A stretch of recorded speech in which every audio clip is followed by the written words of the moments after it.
Hello and welcome back to the Battleground Report on YRN. You might have noticed some new logo changes. You might have noticed some changes in the set. We got some big stuff coming for you. We're making some moves, guys. We're making some moves. My name is Mario J. Nicoletto, the campaigns chairman for the New York Young Republican Club. I'm joined by Colby Connerly, the outreach chair of the New York Young Republican Club, and many also call him an Italian-American influencer. Colby, how are you? Doing good. I don't know how many people are saying that, but, at least I'm being talked about. Plenty of people. I know we also have Kevin Smith. He'll be on the program shortly, founder of the Long Island Loud Majority, and many call a slap master. First, I wanted to go over our events that we have coming up with the New York Young Republican Club. On August 27th, we have the NYYRC Women's Caucus Paint and Sip Tote Bag Edition. Sorry, fellas, no boys. September 2nd, we have the NYYRC Speaker Series, Robert Amsterdam and Father Michael Barone. That's going to be September 2nd. September 10th, remembering Charlie Kirk. We are less than a year away from his 1-year anniversary of his passing, his memorial.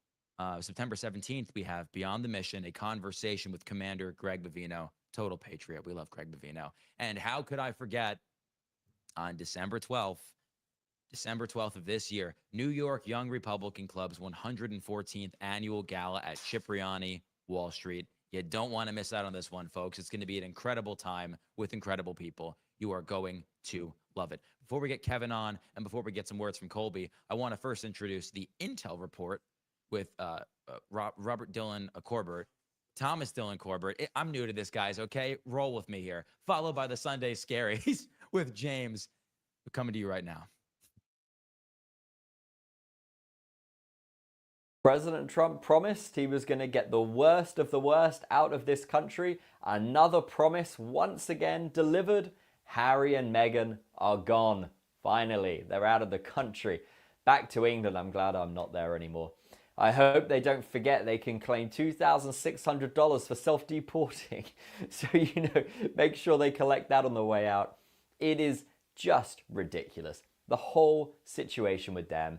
What a wasted opportunity. They had a huge chance to become, basically, they could have been the king and queen of Canada. They could have ruled North America, going to all the events and being glitzy and doing all this sort of whatever the hell they want to do. They messed it up. They messed up a big opportunity. It's a real shame. My biggest concern, of course, is the paparazzi in England. They are going to be hounded, mainly by Meghan, because she's going to be chasing them down the street, trying to get them to take a picture of her because she's so desperate to be on the front page of every single newspaper. We joke, but the whole situation with them is just very strange, very weird people. They've obviously run out of money, got to run back to England. He's got to go and do some working with the royal family. I'm sure, no doubt, she'll divorce him, run off to Dubai or something, marry some Arab and get $1 billion and do whatever she wants to do. She'll do a Jackie O. She'll have an Onassis shipping a magnate that comes and sweeps her away and she can spend all the money. That's what I see in the future. The whole thing is ridiculous. And I actually hate talking about this. I find these people just boring and annoying. But the Americans love our royal family. Sad for the king. Unfortunately, he's going to have to put up with them now. But President Trump, I'm sure he's very happy today. He got another one of his wishes. They're out.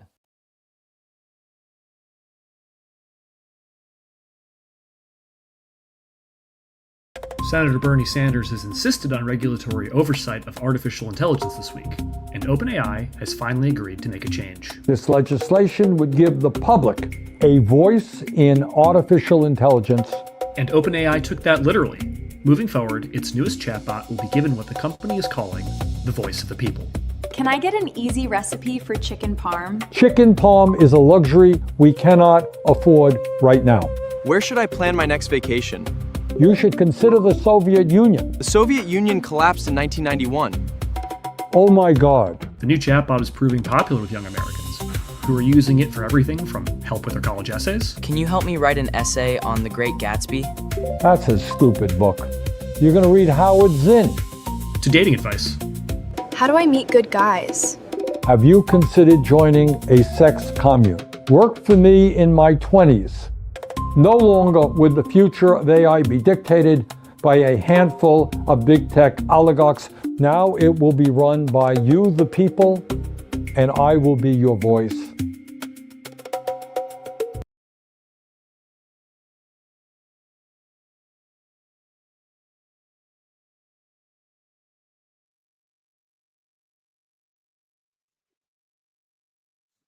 Thank you so much, Thomas. Thank you so much, James. Really, really love the Bernie Sanders impersonation. I really like it a lot.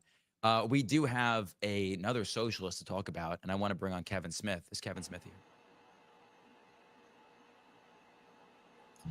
What's going on, guys? Kevin, our first virtual guest. I'm flubbing it sometimes because I'm hearing myself. Can you hear me, Kevin? Yeah, no, you're all good. Amazing. Well, listen, I wanted to talk to you about your favorite person in the world, Kevin.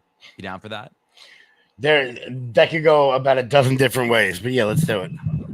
All right, let's do it. Hassan Piker mocks Charlie Kirk's death while dressed up like Chairman Mao. This is from the Post Millennial, and I'm trying to pull it up here.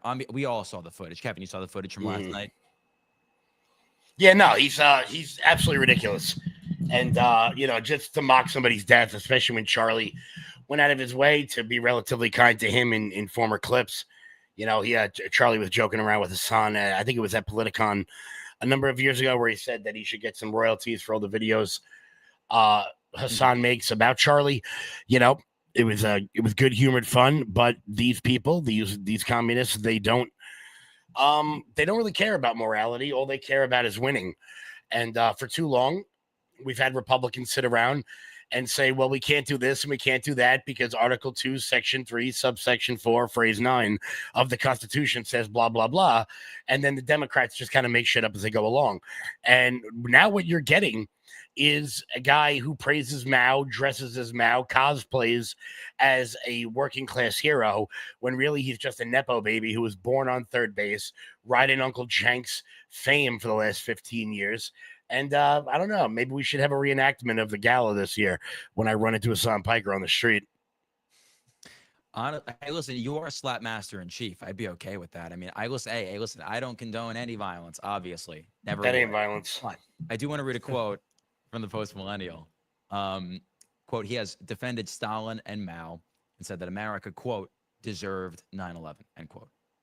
He has also previously called for his audience to kill Republican Senator Rick Scott and has advocated for his streets to soak in, quote, red capitalist blood, end quote. Kevin, this extremism on the left, and Colby, if you want to chime in too, this extremism on the left wing, what are we going to do about it? Because it's only getting worse and worse. Well, look, it's going to take people to confront it head on. If he's out in the streets, we have to be out in the streets. If he's going to be doing all these events, we have to be at them because they're certainly going to do that. For too long, we've had tepid Republicans who were afraid to stand up to almost anything, and this is what we ended up getting. We also had leaders who are not addressing the problems in which people like Hassan are talking about. I'm not saying that they have the right solutions, but at least they're not ignoring people's problems. And right now, Hassan is at least talking about the idea of affordability. If you're 23 years old and you're $250,000 in student loan debt and you're paying $5,000 a month for a studio apartment in Brooklyn, then why would you care if the system around you gets burned down? Why would you care? You have no vested interest in the particular system. And so long as we have a Republican Party that is more focused on foreign conflicts and giving our money away overseas than they do about fixing domestic policy, you're going to get more people like Hassan Piker. You're going to get more people like Zohran Mamdani. You're going to get these sort of Nithya Raman type characters out there. And until people, I'm not saying Republicans have the answer, but at least these communists are addressing people's solutions. I'm sorry, they may not have the solutions, but at least they're addressing people's problems. And when you'll never win by telling people this thing that you're worried about isn't real. It doesn't exist. Don't worry about it. Move on. And it's something that we all have to confront, and I have no faith in the party to do it, so it's going to be left up to people like us. Well, I definitely agree with our friend here. I think that you got to diagnose the problem. A lot of people just say, it's not really a problem. And that's never an answer because, if you're like a working class person and you have, you're not wrong for thinking something's wrong if, you can't feed your family or anything like that. As far as Hassan Piker goes, I'll just say this about him. You know, he is probably the greatest performance artist since Zoran Mamdani. I mean, if you've seen any clips of this guy when he's confronted, whether it's whether it's Charlie Kirk at previous events, comes up to him, does like a playful joke and said, "Hey, you got to pay to film here." I mean, he's like quivering. He's like, he can't even he couldn't even meet his articulate gaze. himself. Yeah. Even when what's his name? The I Love Landlords guy. Oh yes, our friend from last year's gala. that was Matan. Yeah, Matan. Even Matan, like confronting him, he's like stone faced. Well, yeah, because people like Hassan Piker have never been confronted on the street. They've never actually had to deal with it. Him, it would be all over. He yells about socialism from a $6.5 million mansion in the Hollywood Hills, because it's never actually the working class that stand up during these communist revolutionaries. It's always overeducated, underaccomplished rich kids who feel like the world owes them something, because the working class doesn't have time to rise up because they're too busy working. That is the essence of the working class. And it doesn't matter whether it's a guy like Karl Marx, who never had a job in his life and just rode Engels. I mean, Marx was so damn poor, he pawned his last pair of pants so he wasn't able to leave the house. So he could just write his ridiculous nonsense down. You go all the way back. These are all Nepo babies that never did a damn thing in their lives. Have you guys ever seen the Marx's dad's letter to him? I don't know if this was real or not, but I saw this on social media, I think on Father's Day. And it's just him writing to him, saying, "I gave you everything." I mean, Marx did have like a pretty good background and everything. He was practically taken care of by rich people his whole life. But it's just like, and you're gonna like blame everybody else for you being a fail son, basically. I mean, well, it's the same thing. It's the same thing like Hassan. He rode his uncle Cenk Uyghur's career, and he took it one step further. He didn't build this platform himself. He got everything handed to him from Cenk. And now Cenk can't put this animal back in the cage. And he's been trying to.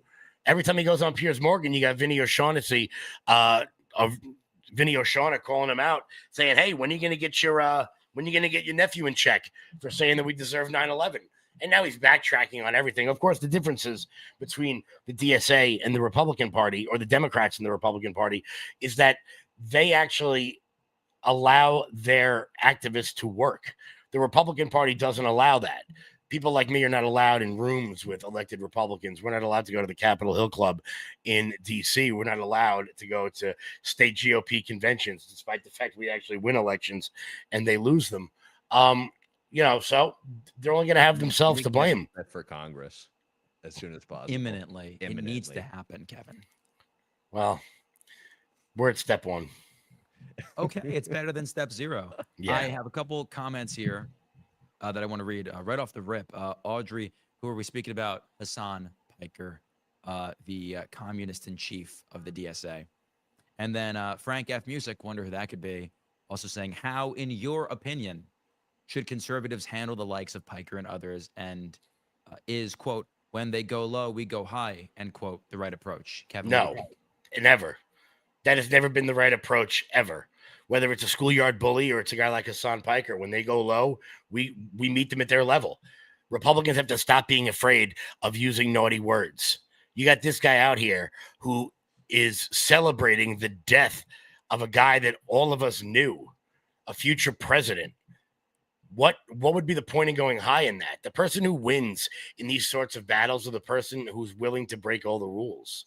And for too long, like we're seeing in the Senate right now with a guy like John Thune, oh, well, we can't get rid of the filibuster because, that wouldn't be procedurally what we have to do. Meanwhile, when we lose the Senate, when we lose North Carolina, when we lose Alaska, when we lose Iowa, when we lose Ohio, when we lose Maine to a guy who definitely had 2 kids with his cousin, they're going to get rid of the filibuster. And John Thune will be able to sit back and go, well, you see, at least we followed the rules. Sure, a lot of my friends are going to end up in prison following this with ridiculous subpoenas, as we've already seen with people like Steve Bannon and Peter Navarro. No Democrats ever go to jail for contempt of Congress or for perjury, just Republicans. So I'm a little bit sick and tired of being the only ones playing by the rules. And that's why I try to stand with people who don't really have a bottom, who don't really care, who are here to win instead of, right now the Republican Party is that like little league parent whose kids suck. So they're like, it doesn't matter whether you win or lose. It's how you play the game. And then like, I'm over here going, no, either you win or you don't get dinner. Like I'm here to win. Because we don't do participation trophies in life. We don't do them in politics, and we certainly don't do them in a culture war where there's a guy who would very, very much be willing to kill you, me, everyone on this show, and everybody watching this in order to achieve his goals of, I don't know, being a working class hero, cosplaying as a revolutionary. So that 100 years from now, people can hang photos of Hassan Piker in their dorm room like they do Che Guevara. Fuck off. It's so true. And, I want to read this quote to you because I think it's delicious. I think it's hysterical. And this is from Piker, again, according to the Post Millennial. Quote, I wish they'd stop calling me a terrorist. That's what I wish. I wish they'd stop calling me a radical. None of these people are radical, he said. They just want health care. Kevin, what do you think about that? It goes back to the rule playing. I was compared to Timothy McVeigh by a sitting New York State senator who is currently out there campaigning with Hassan Piker. Like, they have no morals. They have no principles. They have no bottom. They are radicals. But, like, you're a radical. That means nothing anymore. Like, these people need to be told, like, no, they want you to die. Like, go ask the kulaks in Ukraine how that went. Oh, that's right. You can't because they're all dead. Like, nothing they're proposing and nothing they're doing is new, but no one knows about the gulags.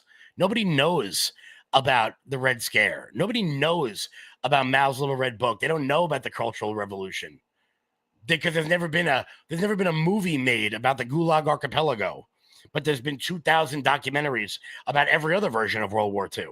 It turns out that maybe if we were taught a little bit about what happened under that murderous regime, instead of just like abstract wars in Vietnam and Korea, like have somebody who lived through it. Go talk to Lily Tang Williams, who fled communist China. Go talk to Homan Park, who fled North Korea. Go talk to any person. And that's why these people aren't getting any play in Florida. That's why the DSA is getting... That's why the Florida Republican Party is doing so well, because so many of them are Cuban expats who are like, I've heard all this before. We know where this leads. It's not all sunshine and rainbows. They just passed a law down in Florida that they have to teach about like communist atrocities. Yeah. So like even more, it's going to be a thing over there. Well, because think about this, right? Think about this. So you got everybody's favorite asshole, Nick Fuentes, goes on Piers Morgan, and Piers questions him on the I love Hitler thing, right? Disgusting. Shouldn't have said it. Did it for clicks. Came out looking even worse than he did before. Hassan Piker comes out and says, I love Mao. And there is not that same sort of pushback. Praises Stalin. There is not, when those two were objectively worse, both in terms of like longevity in office and body count. Even just saying that is a controversial statement. But objectively speaking, 40, 50 million people on each one of their heads. But people don't know that. For example, perfect example of this. There's a bar, or there used to be a bar on Long Island called the Brewers Collective. And their logo was a hammer and sickle. And the hammer was a beer bottle. And I remember thinking to myself, how the hell do they get away with that? And it's because nobody walking in knows what the hammer and sickle means. They certainly don't know what the hammer means. The sickle is something they don't know what that is, because none of them would know what to do if they dropped them onto an Idaho farm, because they're all, once again, overprivileged, overeducated, underperforming white liberals. Awfuls, I call them. The affluent white female urban liberal who votes for policies that they'll never have to live with. But now they're starting to figure it out when they all got doxxed by Mayor Kami Mamdani, which I loved so much. I loved watching Scott Galloway get doxxed and sit there on Kara Swisher's show like, oh, me? I was so supportive. And I'm like, oh, ask Trotsky how that went. Nothing they're doing is new. This is all old news. But people are just dumb. They're just dumb. And it's frustrating because, I end up on the Southern Poverty Law Center list, but Hassan Piker can say we deserve 9/11 and nobody seems to care. Yeah. I mean, these people are huge LARPers. I mean, both Fuentes and Hassan Piker, all these people. I mean, they will never actually follow through with their blood, attempts to do violence on people, but they will rely on people like what's his name, Taylor Robinson. Tyler Robinson. Tyler Robinson to shoot somebody like from like a poor, like mentally deranged individual, and they'll rely on him to do it for them. Well, yeah, look at Luigi. They'll laugh about it. Look at Luigi. I mean, you think Hassan Piker didn't love that Luigi Mangione shot that guy in the back? You think he didn't love every second of it? Like, we relished it. He did, because it turns out each person is a pawn in the collective.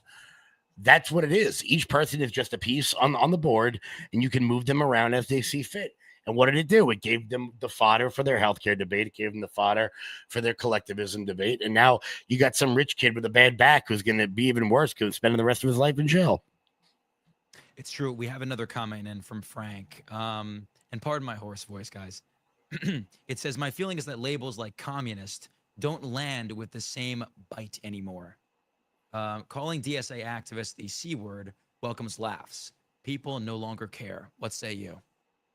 Yeah, you're right, because it's been so played out. They called Barack Obama a communist. They called every Democrat before that a communist, and it was just like, oh, okay, whatever. But no, now the enemy's at the gate. And this is the problem when people use ridiculous language, because it doesn't have the bite anymore that it did. I once said to somebody that it's never been better to be an actual racist in America, because you get to hide behind normal people who aren't. And it's never been better to be an actual communist, because the word has been completely devoid of any meaning. Same thing with Nazi or bigot or istophobe, or include whatever pejorative you want. Language matters. I mean, you have Mamdani's housing director who literally tweeted out, elect more communists. And they're going, we're not communists. We're using your own words against them. It's got to start calling them losers. It's That's so true. Honestly, I mean. But here's the thing, is that they're not. They're well-funded trust fund babies, which is why they're able to go out and do these sort of LARPing type events. It's why they're able to fill auditoriums, because they know it's going to work the next day. Why? Because they got an English lit degree. And their parents are just, I guarantee you, there was that picture that Hassan took the other day of him at some auditorium. There was maybe like 300-400 people there. I guarantee you, if you went up to every single one of them and asked them how much their car insurance was, not a damn one of them knows. Because their parents pay it. How much is your cell phone bill? I don't know. I'm still on the family plan. These people were born on third base, and they think that they hit a triple. They don't know they're in the top 1% of the entirety of the world. If you're taking a shit inside, or you're getting a hot shower, or you have a faucet that works, you're doing pretty well in the context of the world. Even the poorest person in America right now is living better than John Rockefeller did. And people don't really seem to understand the context of the world. So true. I want to read a couple tweets about this, as a matter of fact, from his speech. I believe it was 2 nights ago. John Doyle, many of you know John Doyle. He said, quote, Charlie Kirk built the largest political youth organization in the country from nothing. The president followed his advice in selecting the current vice presidents. You can't even get your dog to listen to you, cockroach. That's from John Doyle. And secondly, from Raw Egg Nationalist. I'm not going to say what I think should be done to this flaming sack of shit. It's from Raw Egg Nationalist. I said pretty much the same thing, because I'm not trying to get banned on every platform. But, which is why I use the inside joke that only some of us understand. Yeah. No, I mean, well, listen. We talked a lot about, these transplants and people being born on third base. I want to shift over a little bit to the DSA. Piker is involved with the DSA, obviously, but we do have some local leaders that are in some pretty hot water.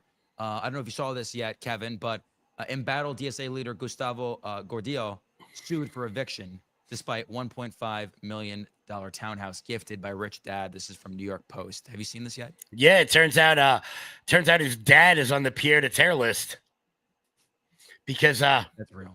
as I said, none of these people are actually poor. They just suck. So like there's like that TikTok video that capitalism isn't evil just because you suck at life. It's like some song somebody made. It's hilarious. But it's like there was another one where I think one of the housing advisors is 4 years behind on her rent. But I really can't wait to go to his grocery stores and then get everything 30% off and then sell it on a folding table directly across the street. I'm only kidding. I'm not from the Congo. I'm based. Based. Yeah, no, I see here it says, I'll read a quote from it. I believe it's pronounced Gordillo. Gordillo, 38, the privileged son of a Florida construction magnate, is being sued in Brooklyn housing court after skipping out on 3 rent payments of $2,500 for a Crown Heights apartment he leased, while the $1.5 million townhouse gifted to him by his rich daddy underwent renovations, according to court filings. Wait, time out. $2,500 for an apartment in Crown Heights? That's nothing. I'll move in right now. Are you kidding me? Like, yeah, and it's ridiculous how you're skipping out on that, where it's like your daddy is payrolling literally everything for you. Probably, like your transportation, your food, your housing, your everything, and you're still deciding to skip on rent payments because somehow it's not fair or it's not equitable to pay rent from a landlord. because to them they don't have to. Why would you pay something you think is evil? They think landlords are evil. It is hilarious how everything they said was going to happen. Not only, and look, don't get me wrong, people get elected, they say they're going to do things, they don't end up doing it. Okay. But the opposite is happening.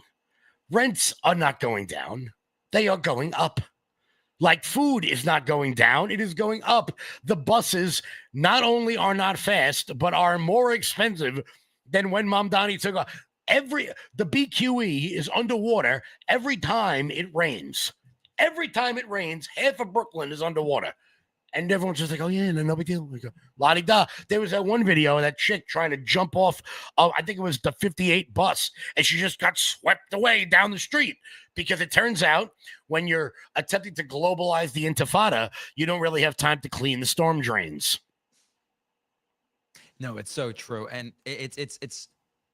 But guys, he filled a pothole. Oh, that's true. I forgot about that.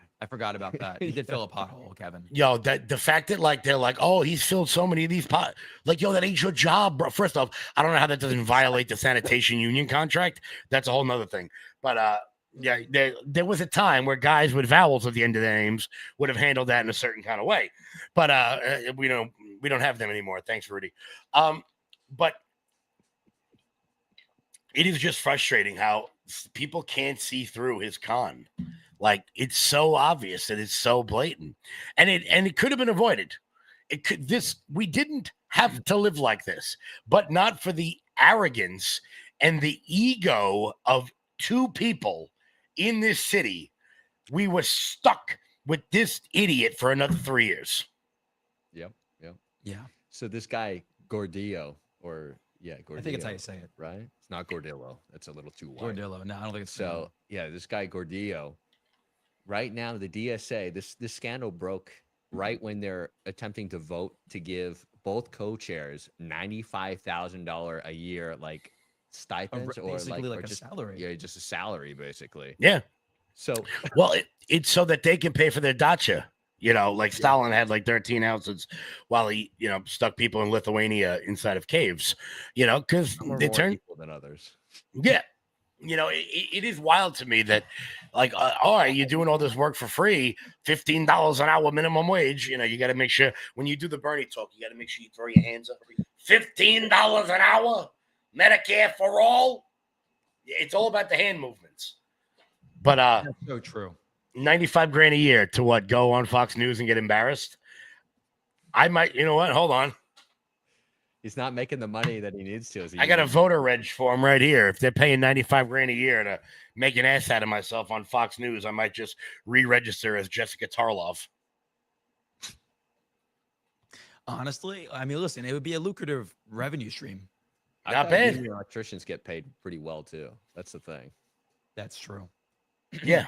I have a quote from Councilwoman Palladino. She said, "This should not be surprising, but it is. This should be surprising, rather. Excuse me, but it is not." NYC Councilwoman Vicky Palladino told the Post, "The entitlement of these rich DSA kids is bottomless. Even when his parents are paying his bills, he's still stiffed his landlord." Yeah. Ridiculous stuff. The problem is that it's not on MSNBC and it's not on CNN and it didn't make it onto the Midas Touch and the guys over at Pod Save America and that big dipshit Kyle Kolinsky didn't mention that, like that this guy's a complete dirtbag. No, it didn't make it into their world. And these young kids that are out there who are volunteering their time, they will never know that these people, how the money they rate. Do you think they know that the head of BLM that they all went out and got tear gassed for lives in a neighborhood that's 98% white? You think that she bought they have no idea, because it doesn't make it into the left-wing ecosystem. It doesn't make it into the bubble. And yet they're going to keep, although I will say on the BLM Nepo babies, I will say that since Act Blue's been investigated and since USAID's been defunded and since the SPLC is now under investigation, a lot less shit is on fire in this country. It is wild. It turns out nobody has money for U-Hauls full of bricks. It's the weirdest thing ever. I can't put my finger on it, but It's amazing. it's amazing. Ever since USAID is gone, the left is losing elections everywhere. Yeah, I mean, me and Nick Sorter, when we were in Chicago for the DNC, they had U-Hauls full of supplies. Like I'm talking about cases of water, snacks, professionally made signs, but still somebody had to pay for the damn truck. Who is it? Of course, Cornel West was roaming around the whole time. That guy who thinks if you use 12-letter words, it means you're intelligent. Another black nationalist, but can't say that out loud because can't do that. It shouldn't come as a shock to anybody that's been paying attention, but some of the people they just don't. They go about their law. A Democrat is a Democrat, and it's like, no, because they haven't been educated enough on what communism is, they don't seem to understand that it's really, really easy to vote your way into communism, but you usually have to shoot your way out. And it usually takes about 100 years. And we'll see what ends up happening when they when they find out that this God they're worshiping is not exactly real. It's true. And, we do have some more comments coming in. And I want to encourage all of you, please, please, please comment. Obviously, also subscribe and like. That'd be fantastic. But excuse me, guys. Comment. I want to hear from you guys. I want to hear your thoughts on what's happening right now. And I want you guys to get engaged in the conversation. I want to read from Pedro Acosta, 6850. Wonder who that could be. He said, "They're just cucks." So true. Nepo babies. So true. It's so true. We have M. Kari XB. You comment all the time. I don't know if you're a club member or not. What concerns me is why so many black folks are falling for the lies of these socialists when many of them fled countries that were leaning socialist. Jamaica's a great example. Well, I think I think it's because they're addressing the problem. They're saying, look, we hear you. That's it. You'd be amazed at how easy it is to get elected in this country just by listening to people. Just by not wagging your finger in their face. Just by not going, no, you should be doing this. When I hear idiots out there like Ben Shapiro bitching about $20 burritos, and it's like, bro, first off, nobody goes to a burrito bar every day. It is the point. It is the point that a home today is twice as much as it was before COVID. That is not lazy millennials. That is not complaining of boomers had it easier, even though they did. That is a statistical fact. And not everyone wants to live in the holler of West Virginia. Yeah. I don't want to live there. The tomatoes taste terrible. My first campaign I worked on, I asked about this BlackRock issue of them owning houses, and an elected Republican county commissioner looked at me and said, well, when I bought my house 40 years ago, it was only $40,000. Yeah. Like, that's just how the free market goes, man. Yeah. Well, you know what? I would love to look at those free market capitalists, free traders, those people that are like, yeah, offshore jobs. I would love to bring them to JD Vance's hometown of Middleton, Ohio, and go look at how the free market's doing. All these people traded in union jobs for heroin. So you know what? Go free markets, everybody. All that what? So Ford could still only have a $14 share price after they exported all of our jobs to Guadalajara. Like, it is so frustrating. These free traders, these Reaganites. Like, yeah, I like Reagan. He was great in 1985. Now let's join the era of color TV. Yep. But they'll never, all the mainstream media networks, they'll never have any of us on. What they'll do is they'll bring on some boomer Republican like Chris Christie or Meghan McCain, and they'll make the same sort of neocon free trade argument where the only thing in the world that matters is tax cuts and judges. And they'll go, oh, I don't know how we lost our school boards. I don't know how we got these radical teachers, because none of you gave a shit. All you cared about was appellate court judges and tax cuts. And not tax cuts, tax subsidies, tax write-offs. So it's not even like you're just getting a tax. It's not like my paycheck didn't get bigger, just my itemized tax deduction, which nobody does. Nobody does that. They've been on the same playbook for 40 years. If I ever went on like ABC News Sunday, I think Jonathan Karl's head would explode. Because I'd be like, yo, look, I know you lived in a world where this happened, but I'm from the world that's coming up. And I got news for you, Jonathan Karl, they might get me first, but they're going to get you next, my friend. So just know this alligator is going to eat you last. Well, we're not only talking about one, I'll say spoiled socialist, another champagne socialist. Do you know who Lulu Lenin is? Not lemon, but Lulu Lenin. I love it. I love this nickname. Delicious. It's perfect. NYC socialist and DSA rich girl Lulu Lenin defends her wealth. Quote, moral obligation. Y'all never heard of, how do you say it? Noblesse oblige. Noblesse oblige. Kevin, what do you think about that? I don't speak French. Yeah, defense her. Yeah, because she's allowed to have it. Because here's the thing, is that these people, and I love it so much, because they always want to tax people who make slightly more than them. Whether it's Jimmy Kimmel, whether it's Lulu Lennon, whether it's Mom Don, just a little bit more. You know, it's like when Bernie Sanders was after the millionaires and the billionaires, and then we found out that he was a millionaire, and then suddenly millionaire's not so bad. You know, there is no morality in forcing other people to give away their money. No, it's absolutely true. You know, Grace Ryan, she said, where is it saying here? Everyone's trying to dunk on me for being a progressive from a privileged background, but like y'all never heard of noblesse oblige. She wrote that on X, I think it was on Tuesday. Gayest possible response that she could have had. She could have Why brought up y'all? Like Franklin Roosevelt, any of these like Roosevelts or anything, or any rich people that were progressives, but she's got to go on this gay ass noblesse oblige. But you know what? Here's the thing, is that just her knowing what that means right off the bat just shows you how good her life was. It's like, oh, I had crudité for lunch. Yeah. Like, what do you mean, like broccoli and carrots? Yeah. I thought crudité was that weird seltzer that everyone drinks with the alligator on it. What is it? LaCroix? LaCroix. I'm big into LaCroix, yeah. My caviar was cold, so you're going to have to send it back. Kevin, do you know the most like delicious part about this entire article? So Miss Ryan's father, Michael Ryan, a registered Republican, made his fortune buying Columbus Marimer chocolates and turned it into a $10 million national brand, founded in like almost all the candy aisles. Yeah, and like, this happens so often where you have like the Republican parents and their very, very, very privileged daughter, very privileged son, and they just become a champagne socialist out of nowhere. She went to a high school that cost $35,000 a year, and then she went out to NYU that cost $90,000. Like, shut up! Like, come on! You know what, Grace Ryan, come on my show.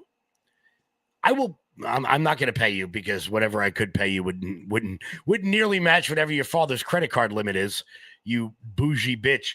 But come on my show and we can talk about your $35,000. I had to get a job at Burger King to buy my lacrosse stick. So why don't you take your working class attitude and stick it right up your LaCroix ass? Like these people are vile, but they're talentless. They think about it. You went to a high school that cost $150,000 to graduate from.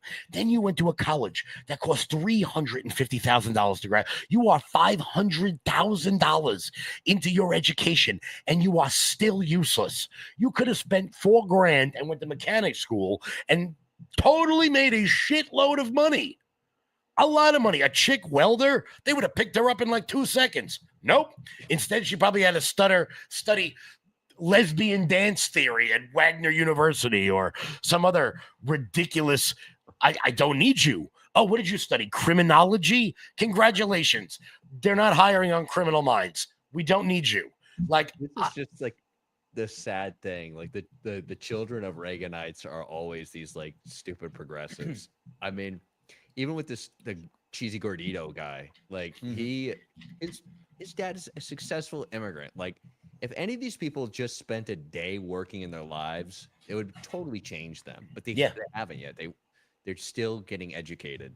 Lulu Leninists. I've worked with immigrants before in like shrimp packaging plants and like, you know, other warehouses and stuff. Like, they're the most conservative, amazing people. And then for some reason, they just let the American education system like ruin their children. Well, yeah, because you know what? For the longest time, because college is no longer a place where you go to learn. It's where you go to have an experience. I mean, why the hell else would you want to live? Why would you want to go to Columbia and live in Morningside Heights? I don't even like going there. Like, why else would you go to? You don't go to Penn State for the education. You go there to get shit faced and watch football. Like, and if you're from Long Island, turn into a cocaine magnet. Or like we saw that story, of course, because we're all familiar with Long Island. The cocaine kingpin of Penn State was from what Long Island town? Manhasset. Go figure. Mario knows exactly what I'm talking about. Yeah, that's directly next to Queens too, so I'll let them have a little credit. Kevin, can I read you a tweet? Mm-hmm. This is from Murray Hill Guy. I found it this afternoon. And it's all those dashes. It's like in the progression. B. Grace Ryan, born into multi-million-dollar family. Go to $35,000 a year private school. Go to $70K a year. NYU. Live in rent-stabilized luxury Brooklyn building. Do $50 Pilates classes. Mid. Blame men for everything. Summer at family lake house. Wear $400 Ralph Lauren sweater. Pose next to $115K Hummer. Join the DSA.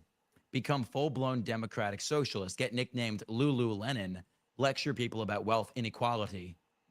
People point you out literally the wealthy elites. Respond, have y'all never heard of noblesse oblige? Use an aristocratic philosophy to defend being a socialist, somehow not understand why everyone's laughing. The DSA might have accidentally created the funniest retarded person in New York. Yeah, and not only that, but she's a ginger. I know, right? Yeah. So she's not even real. Well, I think the joke is gingers don't have souls. They don't. They're genetic mistakes. That is reality. That's not me saying that. That is a direct quote from Ari Gold. And if Ari Gold said it, it's true. So I'm actually about to put a tweet out about this girl. I'm just gonna take I'm going to take that him live in his craft. Yeah, we're watching Kevin. We're watching Kevin make tweets live right now. Yeah, that's it. It's great because I didn't know what this chick looked like. But like, say it with me: sunlight. Like, get some vitamin D on that skin, babe. Where is she from? Ohio. Ohio, of course. Oh my god, of course. You know, my great city councilwoman, Kayla Santos-Suoso, also a DSA Ohioan. Really? Came here for NYU and everything. Yeah, she's the worst. A lot of them are from the Midwest. You notice that too? Yeah. Well, because they just got to the big city and they're like, wait a minute, why is that man sleeping on the street? Why is that? That didn't happen in Columbus. We live in a nice spot in my gated community where my dad had Javier drive me to school every day. I never saw that. Meanwhile, we're over here. I'm like, all right, sometimes you got to sleep on the street. What are you going to do? You know, so shit happens. That's what happens. These people get to the major metros and they freak out. What do you think? What do you think? She sees that in Cincinnati? No. That's not happening. Absolutely not. You know, I'm looking over here and I'm almost at a loss for words where it's like these people have no regard for you and they simply only care about like it's vanity for them. They want to be looked at as they need to be looked at as somebody that's being charitable. They need to be looked at as someone that's saying, oh, look at me. I'm doing all these great things. I'm a socialist. I want to give, you know, all of the rich people's money to the people that aren't working or aren't having a job. Yeah. And it's like, especially with the younger generation, it looks to me like the entire thing is out of vanity. It's all about them. Like it is. It's just being in. That's it. It is just being part of a crowd. Like if there was, you know, if we paid sociologists twice as much as we do, none of these people would actually be part of this movement. If we, you know, I guarantee you, if college was like remotely affordable, none of this would be happening. But, you know, What would it be like if college was free? If that would, You think that would change things? Well, yeah, because then when you went to school to study, you know, American history on film or, you know, art history or, you know, the works of Jane Austen, it wouldn't matter if you couldn't get a job because you wouldn't be in debt. I would say this: make college free, but you have to work a factory job or work on a farm at the same time. I mean, look, there's literally a class at Clemson. It's a sociology class, and it teaches you about the life of Taylor Swift. That class costs $17,000. 17. That tells everything you got to know. Yeah, I know. Well, it turns out, spoiler, life of Taylor Swift. You ready for this? Bang everyone, and then just play 2 chords. It's true. Right. 4 chords. Depending on Write the same song 180 times, and sad 35-year-old women will keep buying your album. Well, turn the Jonas Brothers.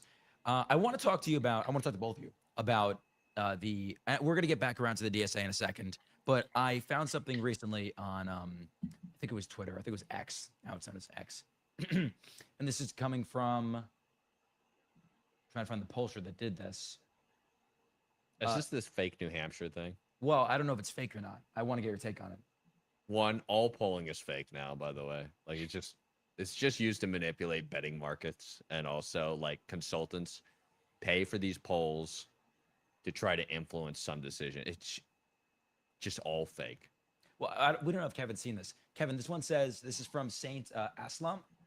They're rated a B. It says new 2028 poll, New Hampshire aged 18 to 34. So like Zoomers, essentially. Zoomers and early millennials. Rubio is at 60%. DeSantis at 8%. And Vance, I think it's at 4%. Yeah, 4%.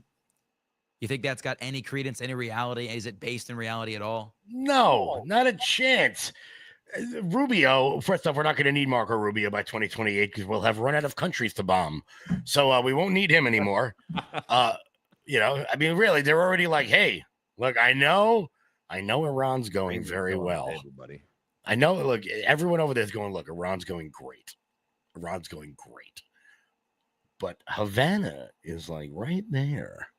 And I'm like, yo, could we finish one shitty war before we start another one, please? Like, I mean, you know, they say don't quit one job till you have another, but they're not talking to you people. The look, Latinos are right there, man. Just keep it's right there. That's a I good will point. say this, though, that look, when they did the Iran bombing, these hot Persian women were like popping out in Beverly Hills all the time. When we eventually free Cuba, I am headed to Miami because it is going to be bananas. So I'm going going to get a +1 with you. I have to go with you. I'm sorry. It needs to happen. But so, okay. I don't believe it. Look, I think you can make some of these prediction markets. You can make some of these polls, say whatever you want. I think a lot of them are just putting them out there ahead of time. This is clearly some donor or whatever commissioned this, and just because he wants to sway public opinion. Yeah. He probably threw like a couple $100,000 at this or something stupid. Okay, so Yeah. what does the field look like between Vance and Rubio and maybe Look, DeSantis? Rubio's What are not we- going to run.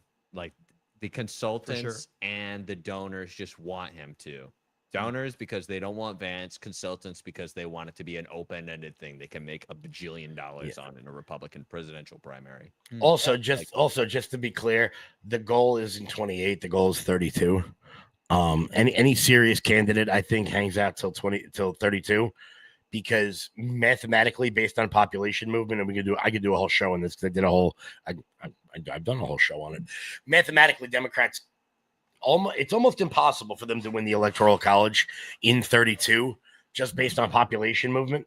The blue wall is no longer Pennsylvania, Michigan, Wisconsin. The blue wall is now New York, New Jersey. So, Florida's going to get a lot more powerful. Tennessee, Idaho's going to get a lot more powerful. And states like California, New York are going to significantly drop off. So I think that any serious candidate is going to go, you know what? Especially if we don't finish this bullshit war anytime soon. I think any real candidate it's going to be, they're going to do what they did with Kamala Harris. None of their good look. Was Kamala Harris the best choice to pick if they were going to appoint somebody? Of course not. But I think they went to Gavin, and they went to Shapiro, and they went to Buttigieg, and they went to Whitmer, and they went to Bashir, and they went to Ossoff, and they said, hey, you guys want to jump in? Get the hell out of here. I'm not blowing my chance to save the party. Go let her die on the stump. And that's exactly what they did. And I think that's what's going to end up happening in 2032. I think in 2028, they're going to put up a Gavin. They're going to put up AOC. They're going to have a blood sport primary. And Republicans are going to put up, like, I don't know, Chris Sununu. Or like somebody totally irrelevant. I think JD will run, I hope he waits till 32. But, I mean, look, I am Team JD all day. Looking in there for when they do the census to only count American citizens. Well, then we would never lose. We would never lose again. because it wouldn't even be. It would be the apportionment that would change. Yeah, California would lose 10 seats off the bat. New York would lose 8, right? Like that, it'd be nothing. And those purple states would become way more like Arizona. I mean, can you imagine if we didn't count the Somalians? Like, we'd win Minnesota. We would walk away with Minnesota. We would be endorsed by the Mighty Ducks. Like, we would have everybody. It would be great. We could bring back the minute. Always cracked me up is whenever somebody would say, "We want the illegals to vote. We want the illegals to vote."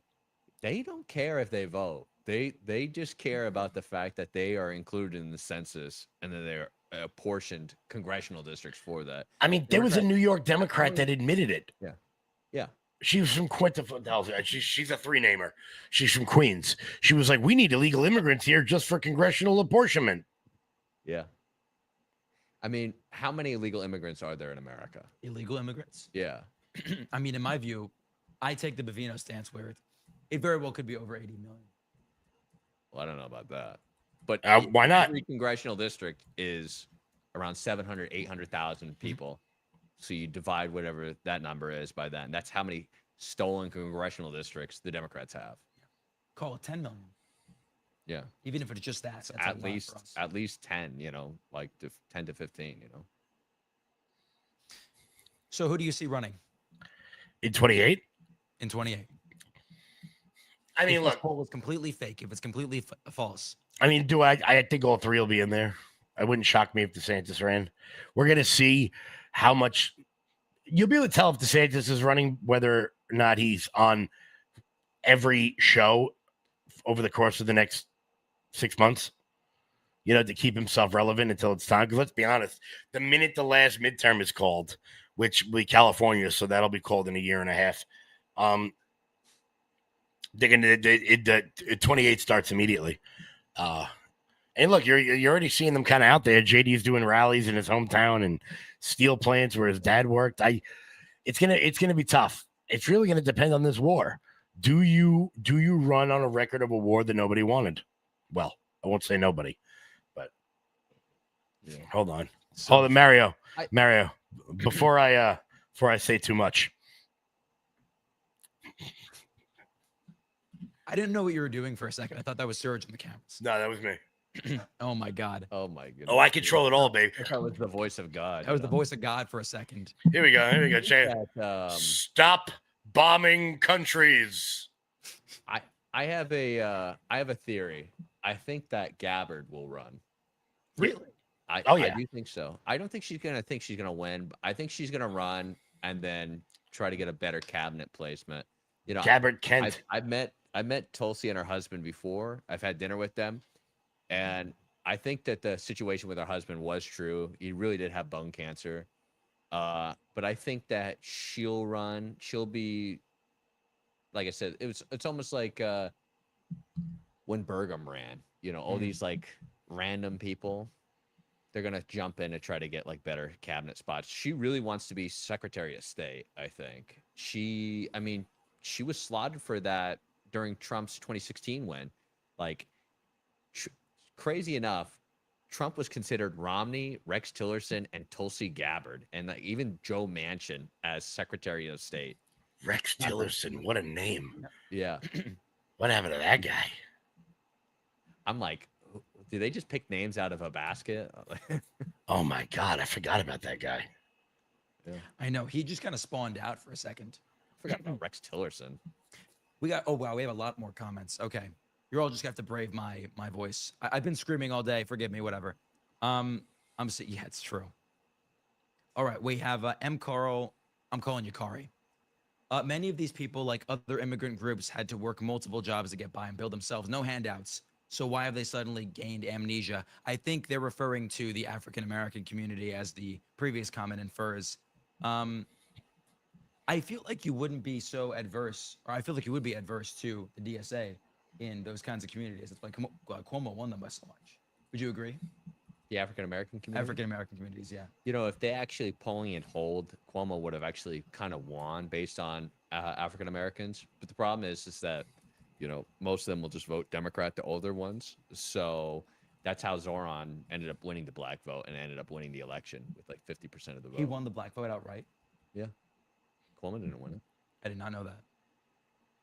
I did not know that. It said, she said, whenever it rains, it makes me feel like I'm back home in the Caribbean.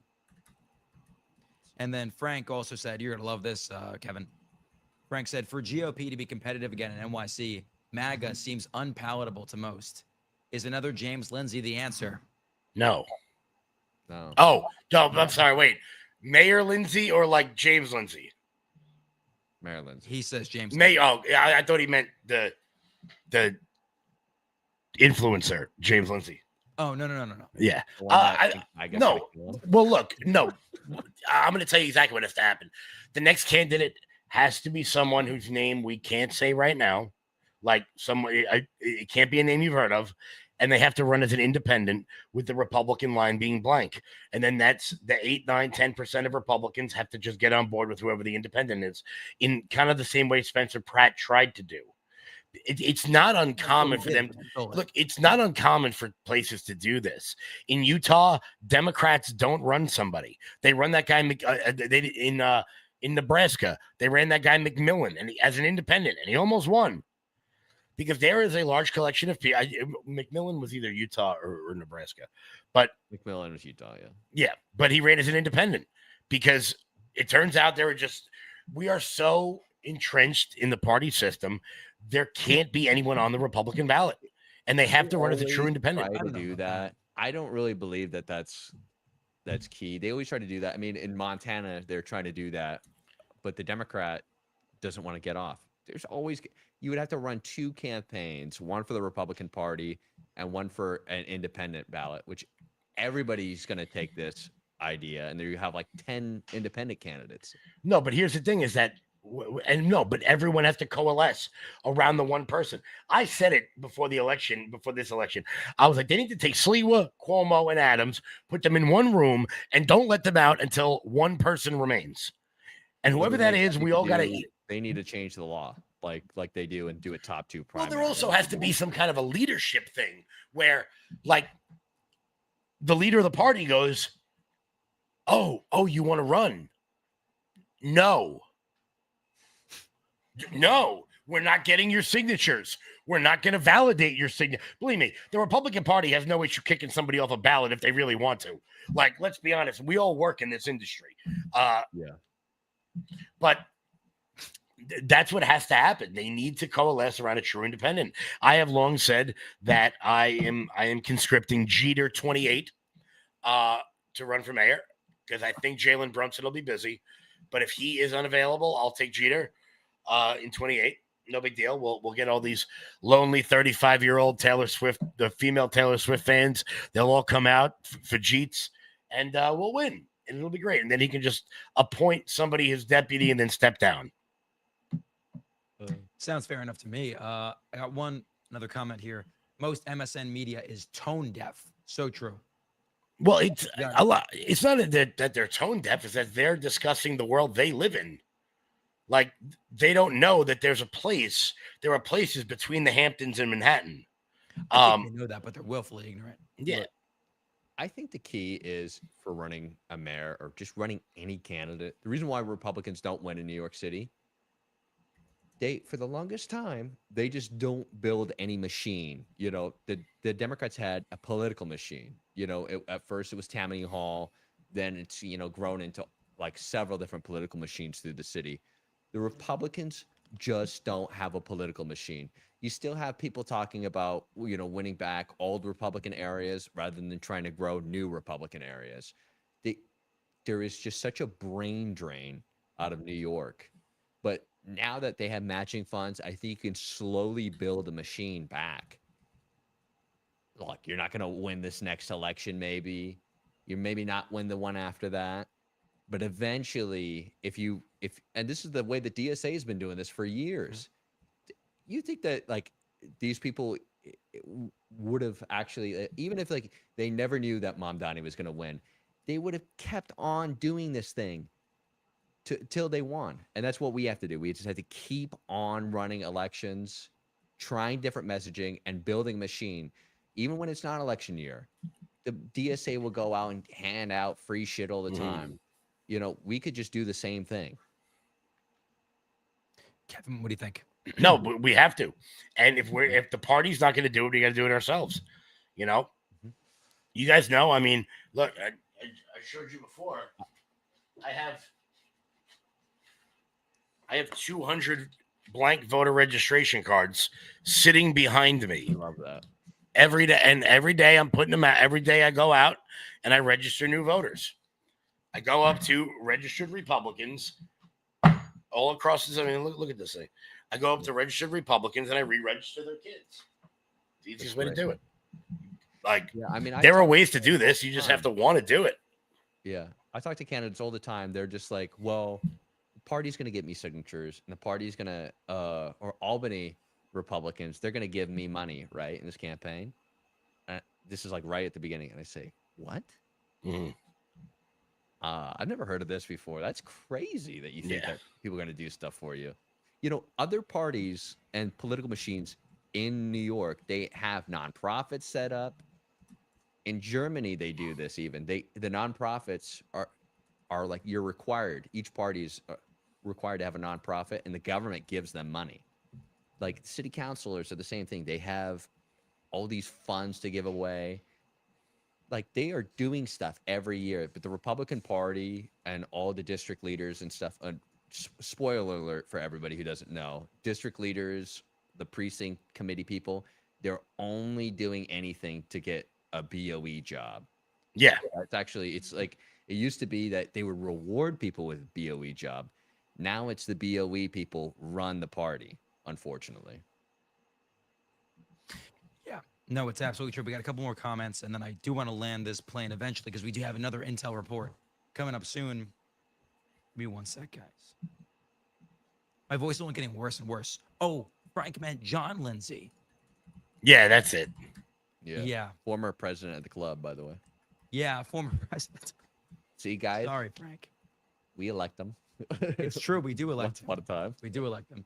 I'm willing to bet that one of our members is going to be mayor one day. I could say that. Maybe it could be Colby Connerly. Interesting to think about. No, they'd never let an Italian like me become mayor. You are a known Italian influencer. Well, Kevin, listen, we want to go to the intel report. Any final thoughts when it comes to everything we've talked about today? The DSA, Zoran Mamdani, these spoiled rich brats.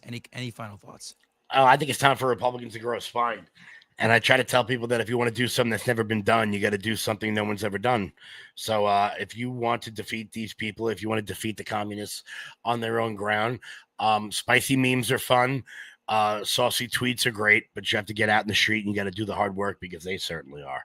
So, if you're not getting off your couch and you're not getting involved, then what the hell are you really doing? Because I know I certainly am. And I know you guys are too. God bless you. I love it. Colby, any final thoughts? You know what? Just shout out to Kevin Smith. He's a real one. But, he's Patriot. always out there doing something, and shout out to you, Mario, as well. Thank you, my man. Thank you. Well, guys, thank you so much. I don't have any final words because I can't even talk. However, we do have another intel report coming to you from, guys, I messed the name up last time, Thomas Dylan Corbett, okay? Thomas Dylan Corbett. That's coming to you guys right now. Thank you.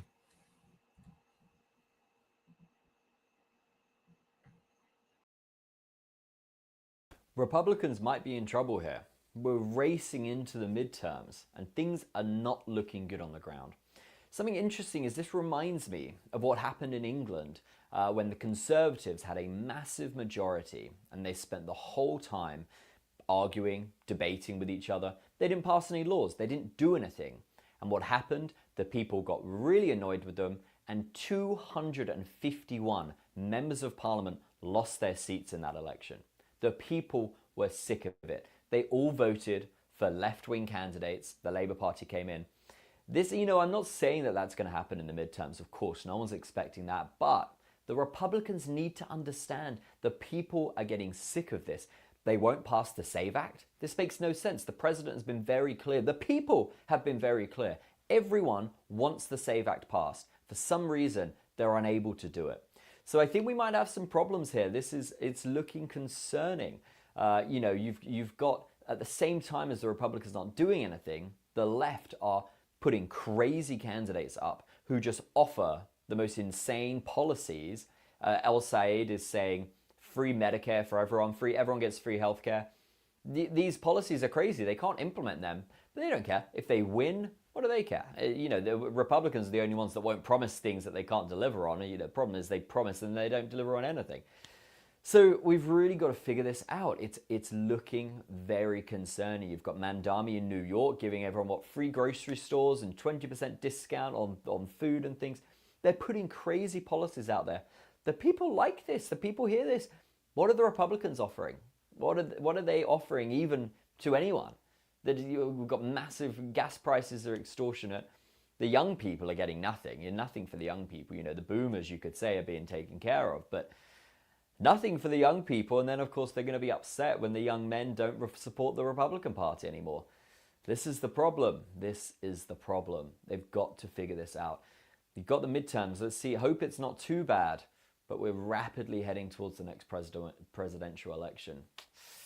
Let's see. I hope it's not a repeat of England, but it's happened before.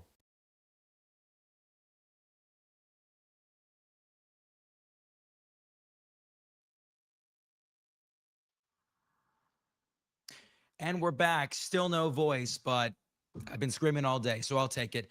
Coming up next is an exclusive conversation with myself, Marie Oray, one of our YRN reporters, and Ian McMath about DEI and how it is negatively hurting the straight white men that are trying to get jobs.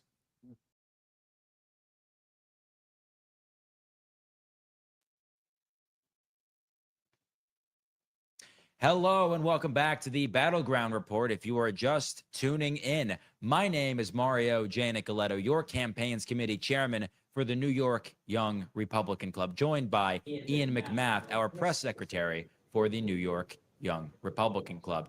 A report published in the Wall Street Journal by Mary Julia Koch titled, "Why Are Men Ditching the Workforce and the Way to Bring Them Back?" has been slammed as tone deaf. Here's a clip.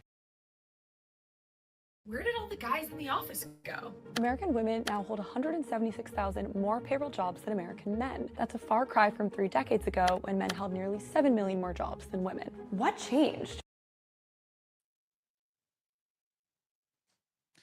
Now, I'm going to spare you from the rest of it because we already know what direction this is going in. But to answer her question, what changed? We are joined by YRN reporter Maria Ray, who has written an article diving into this that you can read on our social media tomorrow. That handle is YRepNetwork, folks. YRepNetwork. Marie, tell me about this. Yeah, thanks so much, Mario. Thanks for having me on. I don't mean to be rude, but the Wall Street Journal has finally realized that decades of anti-man policies have affected men.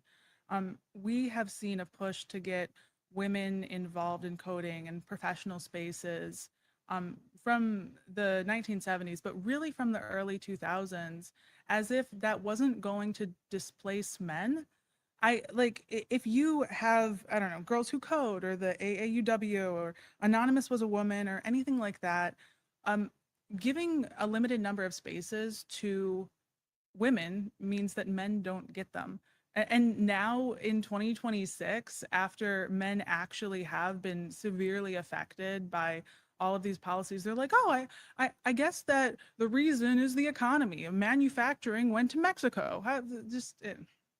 It's crazy. And, you'll see like support women-owned businesses and whatnot. Yeah. Or support, minority A or minority X owned businesses. And it's like we're actively pushing to support women-owned businesses or support women in labor or whatnot. And no one's doing that for the guys. No one's doing that for the fellas, right? Mm-hmm. So it's like, I guess my question for you is like, when did this begin? When do you think this began? Because I don't, maybe my opinion's different. I don't know. Yeah. I mean, intellectually, I think that it began, this is going to be a hot take. It began with Freud. That's what I would say, like Sigmund Freud, the psychologist. Okay. Because he and other people who were kind of in the postmodernist movement came up with the concept of semiotics, man and his symbols. And what that basically is like men have a compulsion to treat certain objects with symbols. And you'll see this, like sometimes people will be like, oh, if I get invited to this church 3 times, then I'll go. Or if I dream about this person, then I'll text them the next day or something, right? And this is a religious function of man that was originally preserved for organized religion, but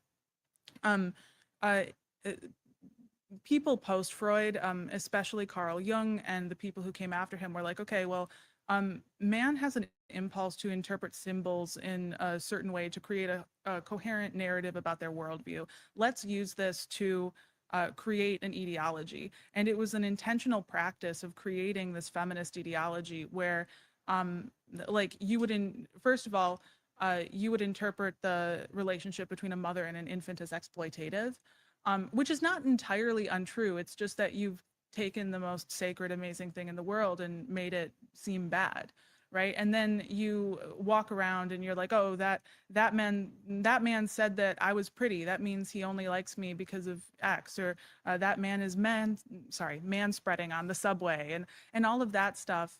You can't really prove or disprove if man-spreading is a symbol of the patriarchy. It's just that this person has interpreted it to be that way. Yeah, so I would say that was really the beginning of feminism.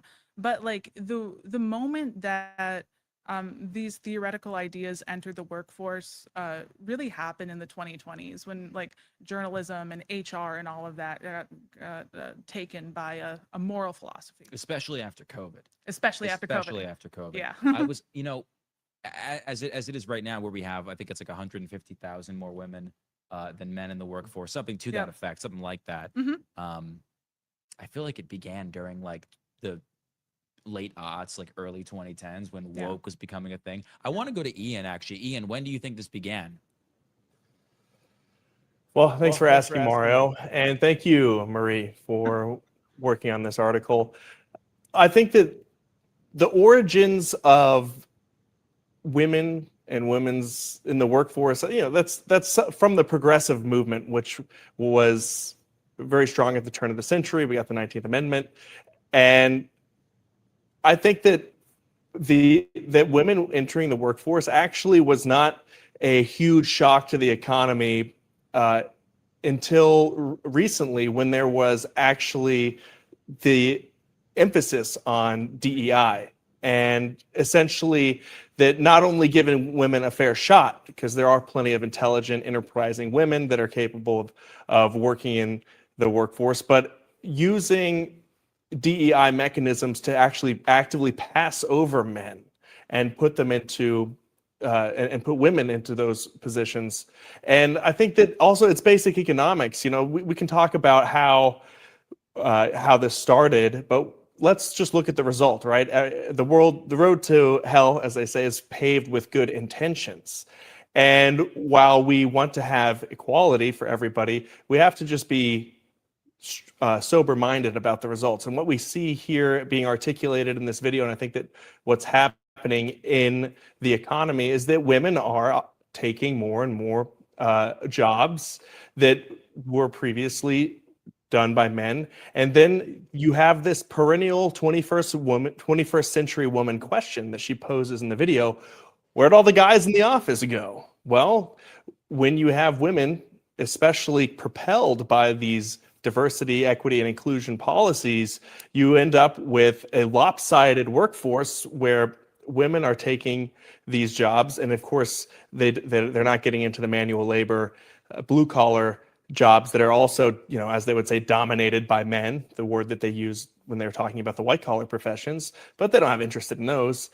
And this question, where did all the men go, is something that you hear when women are frustrated about the dating scene, when people are looking into the office, you know, there's not as many men in the office. And the short answer to this question is they were passed over, ostracized, and pushed out to make room for DEI quotas. And we need to recognize that this is actually an existential problem for our economy, where this myth that women have been sold, that you can delay family formation, have a career, and just the more and more as this happens, the birth rate shrinks. People aren't finding partners. Women's standards of their natural standard of wanting to find somebody that's an equal or greater station than they are prevents or shrinks the pool of possible mates. And you have this outcome. Where did all of the men go? And it's really only a natural byproduct of the law of economics. So what do we do about it? Well, that's a difficult question to poise now that this is actually part of all of our culture. But I think that the first step is to acknowledge that the reality is men are being pushed out. I think the first step would be just to end these aggressive corporate and academic DEI policies to try to propel women and just let everybody perform at an equal footing. And just my final point here, for at least 2 decades, if not longer, men have been told that they are toxic masculinity. And there's been a consistent effort to discourage men and to demean them as toxic. And well, why would you be surprised that they check out? And I take umbrage with how she phrases it in the article, saying that speaking as if men are too lazy and they need to be encouraged to get back into the workforce. No, just treat us with respect. That's a good way to put it. I mean, I feel like I'd be remiss if I didn't mention that of the top, I guess, if you don't graduate high school or college, jobs for men, the number one will be truck driver. Mhm. And right now, in the next, I'll say 10, 15 years, we will see a lot of people unemployed Mhm. that would have otherwise been truck drivers because they're being replaced by, you know, Elon's driving, you know, self-driving cars and whatnot. We can easily replicate that into a truck. Unfortunately, if it was up to me, we'd ban that. But I think AI is definitely worth mentioning too. You know, I'm reading over our article right now. How did this happen? And I want to ask you. I know we kind of touched on, you know, when did this begin, but how exactly did this happen? Rather. I mean, it happened over time. So the first push was getting women in the workforce, and that required. Well, I mean, the economic effect of that was that you held consumption constant because people were consuming the same amount of goods as they were before. But you doubled the labor force because now men and women were in the labor force, causing wages to drop by half, which is what you see tracking wage increases from 1970 to now. Wages have not significantly increased in a long time, and it's because women are in the workforce. You need two incomes to support a family and a household. So women are already in the workforce. I think that a lot of the most egregious acts of DEI are happening in elite universities and elite like corporate culture. I think that there was some statistic in there that the 94% of open positions in the S&P 500 went to a diverse candidate and 6% went to white between 2019 and 2021. So your analysis that it got really bad during COVID is absolutely correct. People went insane. And the thing that is so unimaginably frustrating about this position for me and for you is that a lot of the people who are espousing this anti-white, anti-male rhetoric are white men who have already made it in corporate culture, and they've been or white women really. A lot of white women take it up as their religion in absence of Christianity, and yeah, they'll actively pursue policies that are bad for their own children, that are bad for their nieces and nephews, that are bad for their families because they want to, I don't know, be nice to the Haitian migrant. Not that it's bad to be nice to the Haitian migrant, but there used to be this idea that you took care of your family first, and now that idea among elite liberal white people is considered racist, and yeah, it affects people. Right. No, absolutely. And I mean, DEI has been an institution essentially for 26 years, since 2000. I was born in the year 2000. It's been here forever, but it's only escalated and intensified over the past, like we said, like six to 10 years, I'll say.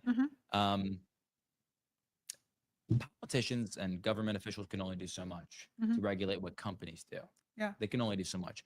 I guess as a culture or as a people, what can conservatives, what can young men do? What can young women, for that matter, do? What can we do to start chipping away at this DEI kind of pandemic we have?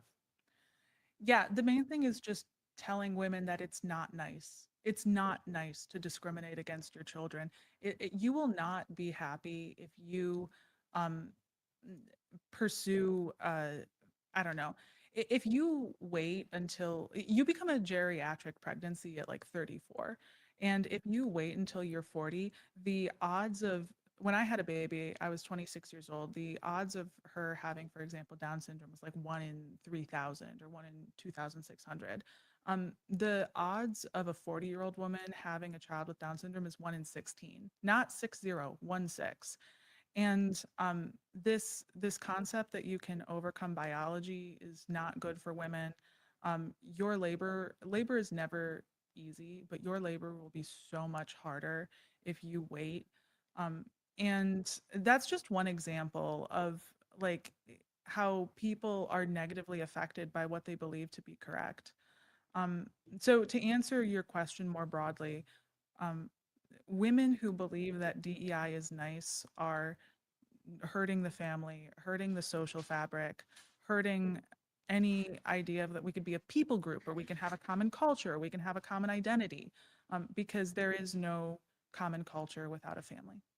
Yeah, we have elected officials doing that. We have AOC freezing her eggs and like making it a whole spectacle for Instagram and X and all that jazz. Yeah. Ian, I want to go to you in terms of what we can do to push back against the DEI crisis, the DEI pandemic that's slaughtering young men's careers. What can we do? What are the first steps, man? Excellent points all around. And just to add, I think that one of the big steps that conservatives and traditional-minded people need to articulate is making motherhood great again. Yeah. And there are some truly gifted women that are really adding value to the workforce, but women can do something that men can't, and that is have children. And it's so crucial for women to recognize that and to be encouraged to become mothers. And there certainly is the possibility of having a career and having a family, but I think many women feel like that they're in their career, they're doing something that they started with the idea in college, and when they entered the workforce, that they had a grand idea of what they were going to be doing in their career, but then they find themselves basically adopting the struggle of a man, which is drudgery in most cases, and thankless work, a lot of work. It's hard, and unless you're a superstar, I think that if you're a woman, the greatest value add that you can have for society is actually being a great mother. And there's many women that are working jobs that are drudgery, 9 to 5, perhaps longer, grinding away, and they're not a superstar. They could be replaced in their career. We're all cogs in a machine when it comes to at will employment and corporate life, and there's nothing that can replace being a mother, being at home. And I think that that's a message that we really have to articulate as conservatives, is making motherhood great again, and not just spending your best fertile years grinding away under fluorescent light in a corporate office. So true. That's so true. Well, Marie, I have one more question for you, and it's a little more broad. It's less ideological, more philosophical. Sure. If you could tell, I guess, one word of advice to a young white man that's trying to get a job in corporate America, or in engineering, or whatever the case may be, any of these sectors that are dominated by DEI, what would your word of advice be? Lulz, cut your penis off. You'll be the most diverse candidate in the hiring pool. No, if you don't want to transition, I guess my best advice would be just to know that you are not promised justice in this world. Okay, you're not. No one is promised justice in this world. The reason that we ever had a just society was because people believed in principles, and there's huge swaths of our country that just don't have the principles that you should be hired based on merit. It's just not something that they believe. And that means that even if you are the best candidate for the role, you might not get it because you can't control their decisions or their ideologies or what they need. Another thing is that it's very, very difficult to pursue legal action against a claim that you're not a right fit for something. Like that, you have 3 candidates, and one of them only has like half as many years of experience as the other 2. And you can clearly see that the other, I don't know, one resume is better than the other, but they don't say, we're hiring you because you have the best resume. They say, we're hiring this person because they're the best fit. And you can't really take legal action by extremely bland and bureaucratic corporate language. So you might just not get the job. And the only way that we effectuate change is if we actually get people to believe that you should hire based on merit. Perfect. We love meritocracy. Ian, any last comments? Yes, if I may dive in, and this is directed to you, Marie. Look, sure. Why don't you that was a very grim response, and that's not what people want to hear. I would say, but it might be true. But what about your message to young women? I tried to articulate it, but coming from you, a mother, someone who understands this issue, why don't you put it in your own words as well? Yeah, having a baby is the best thing ever. I really can't describe how much I love my own kid. I used to scroll on my phone and look at pictures of myself, and if I had a picture of me and my friend, I'd always hone in on my own face. And then after I had this baby, I took pictures of her all the time. I wouldn't even notice myself in the picture. I just noticed her. And that wasn't a self-conscious decision. That was millions of years of biology telling me that she is the most amazing thing on the planet. And your body and mind is designed to love that child. And I can't tell you how awesome it is having a baby. Also having a husband is pretty nice too, because I can just transactionally speaking, if someone said, hey, would you cook and clean and take care of your babies for $80,000 per year, and you just get to spend all your time with your babies, would you accept that economic transaction, even void of love? the answer I would do is yes. Like, that's an awesome thing. It's awesome to be supported by someone, and it's awesome to take care of your baby who you love more than life itself.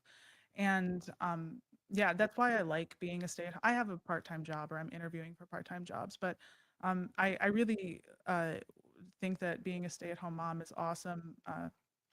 And I think that you should actually consider it. Awesome. Awesome. Awesome. Ian, any final words of advice for these young men? They're trying to get into the workforce. Sorry for blackpilling. No, No, you're good. I black pill all the time. Look, don't black pill.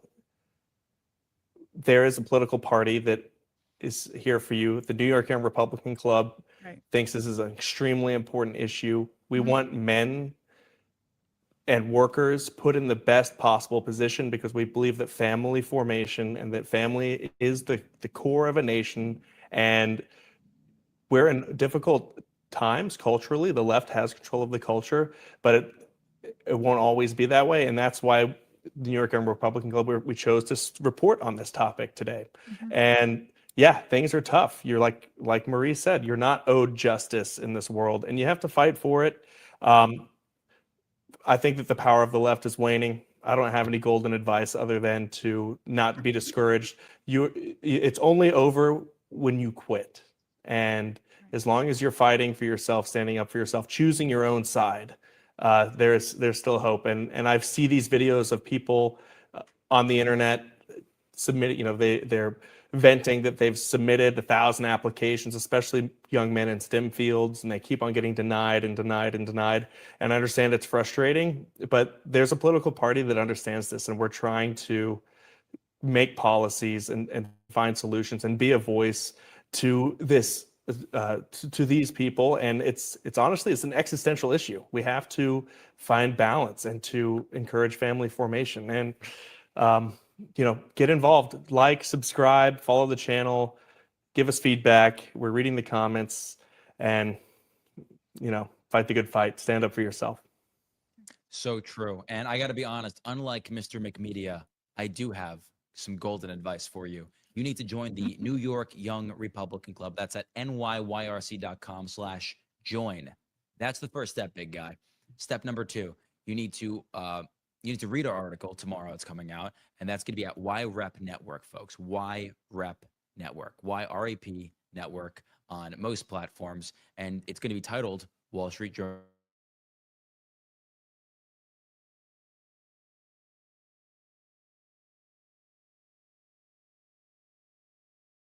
realizes decades of anti-men policies affects men.